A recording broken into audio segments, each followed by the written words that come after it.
Thanks, Bob. Joining me now is Jodie Randisi, a prisoner volunteer with Toastmasters International, and she is going to share with us some of the things that she does as a volunteer. But first, Jodie, tell us how you became first interested in volunteering in a prison.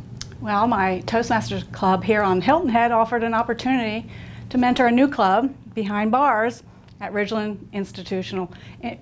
Correctional Institution, which is a state prison off 95 in Ridgeland. And so besides Toastmasters, you also teach other classes at the Ridgeland Correctional Institution. So who pays for that programming and the materials? Well, it's been 3 years since I started this volunteering, and that has been a struggle, but what I do is I raise money through a GoFundMe campaign / prison volunteer, and that way I can pay for the membership dues for the Toastmasters behind bars that cannot pay for their membership dues. I also raise money for coloring supplies since I teach another class called Coloring Therapy for the Soul.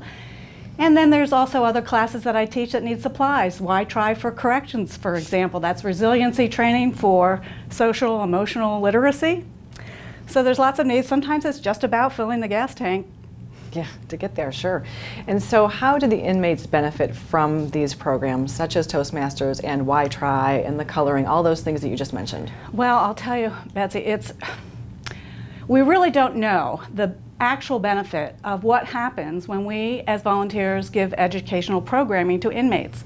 95% of them are going to be released, but I feel very strongly, and I know in my heart, that we're giving them a leg up when that time comes for them to stop being behind bars and back into society.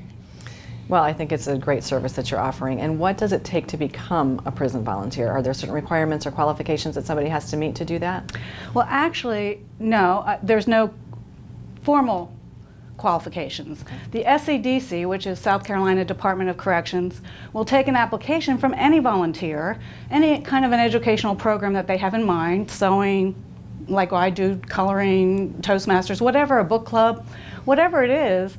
The SCDC officials up in Columbia will either approve or disapprove. And then, of course, for safety for all involved, there's a volunteer orientation presented to every volunteer that comes behind bars. So it sounds less scary than it is, but we're all about safety. Yeah, well, that's very important, obviously, for everybody involved. Yes. And so what do you like most about being a prison volunteer?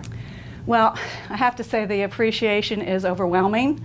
People are saying, thank you for seeing me, thank you for being here. For someone outside to care about us is a big thing. Right. But really, I have to say, the best thing about being a prison volunteer is knowing that we are changing lives. We're going from hopeless to hopeful. For example, one man went from understanding that his shame was directly related to depression, and now he's a completely different man. When we had a book club discussion about the difference between shame and guilt.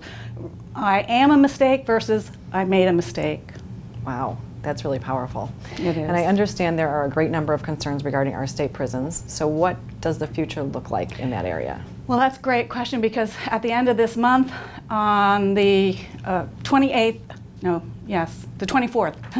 of August at St. Luke's Episcopal Church on Pope Avenue, we are having a large event for state officials, volunteers, church members, the public, and it's called Changing the Landscape of South Carolina Prisons. We have a lot of obstacles to overcome, so it's a discussion period, and I hope, because I'm very strong about recruiting more volunteers, that a lot of people will show up and hear what's going on, because we hear a lot of bad news about the prisons here in South Carolina, but there is some very good news happening. Well, thank you so much, Jodie, for being with us to share about what you're doing, and thank you for the service that you're giving to those prisoners. You're very welcome.